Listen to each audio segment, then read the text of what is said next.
I wanna be the very best. Like no one ever was. Catch them with my real test. To train them with my cause. I will travel across the land, searching for the world. Catch them, my time.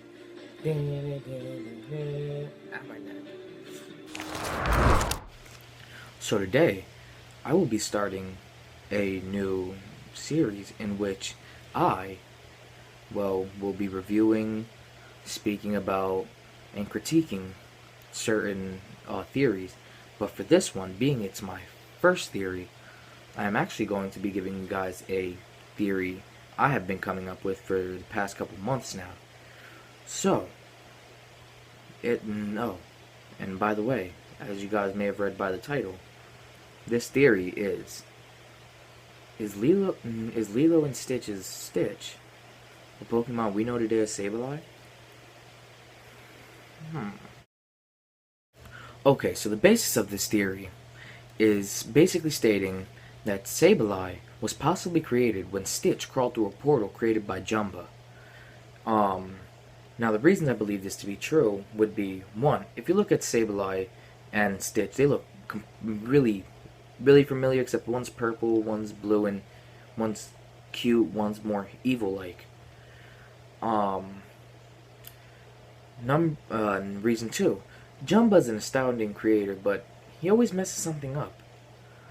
And what I believe is he possibly had this trans-dimensional machine because he was always working on different things as a scientist he was.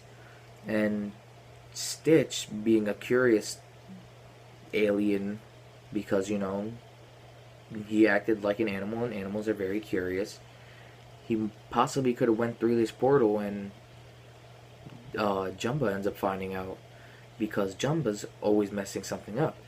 Number three, Lilo and Stitch came out months before Hoenn, and what may have happened is after Jumba realizes that Stitch had gone through the portal, one, he's obviously gonna hide this portal because he's making something like that in a house where Lilo could easily go through it, just messing around, and he doesn't want to get kicked out the house.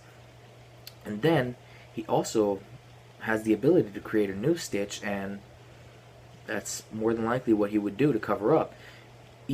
Hell, even the title of the second Lilo and Stitch movie is Stitch Has a Glitch, in which Stitch isn't acting like himself. He's not the little cutesy blue alien we know. He was more of a evil, freaking out. He kept acting up, and it's weird how it just all changes without an actual reason. Like, we try and get this fake backstory, but I ain't gonna believe that. And reason 4. If you watch the Pokemon movie, Genesect, The Legend of Awaken, and listen to Sableye's cry, I'm not gonna put it in the video, but go and even just listen to that, a little clip of that, you'll hear that Sableye sounds a lot like Stitch. Now, I have 3 different reasons on what possibly could have happened that actually altered Stitch's look. 1. Stitch possibly could have touched an evolutionary stone. Personally, I would assume maybe a Dusker or Moonstone that could have altered it. It's a possible difference or possible thing that could have caused change. A second reason is he could have been possessed by a ghost type, because we have seen ghost types. Heck, we've even seen actual ghosts in the Pokemon game. We've seen people possessed by ghosts. We've seen objects possessed by ghosts, like what Rotom does. What's to say an alien from another dimension can't be possessed by a ghost type? And then, the final most convincing one would be my third one. Well, Stitch can eat a lot with the strength he has as the alien, and well, he's living in the dark, and all he could really find are like jewels and whatnot, and probably Zubat, but I don't think he'd catch up to those. So he's gonna end up starting to eat the jewels. And what it says in the Pokédex description of Sableye is his diet of jewels and whatnot basically calls the jewels to be a part of his body and alter the way he looks. Now, obviously, Stitch was going to end up going through multiple stages, sort of like how animal evolution is in real life.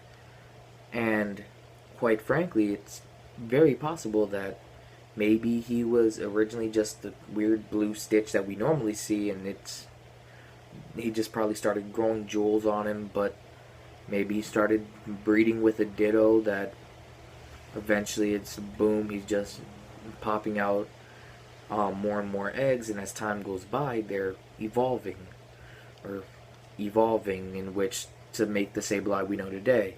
And then some people may also make the argument, oh, well, Sableye is from possibly even hundreds of years ago, in which I say it's a transdimensional portal. Who says how far Stitch goes back? In one dimension, it could be 2003, 2004, whenever that 2002, 3, 4, 73, whenever that movie came out. And in the dimension he goes to, it could still be like 500 BC. For all we know, Stitch could be the Pokemon we know today as Sableye.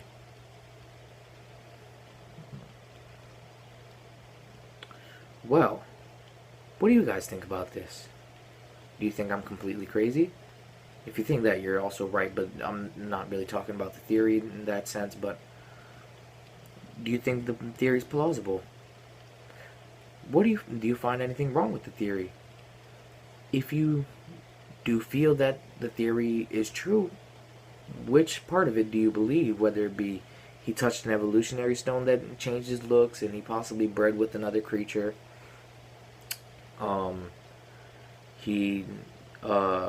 What was the other one? Oh yeah, he could have been possessed by a ghost type, hence his dark ghost typing. Or he, which is the one I personally would believe out of all of them, is he started eating the jewels. Well, seeing this video, and I want to hear your thoughts, let me know in the comments below what you think about this. Now, it's been Nemzicott here, and I'm out.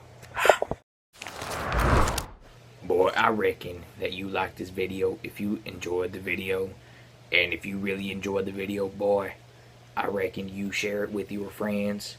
And if you have any form of comment on the theory, boy, I reckon you go and put it in the comments, boy. Other than that, I am out. Bye.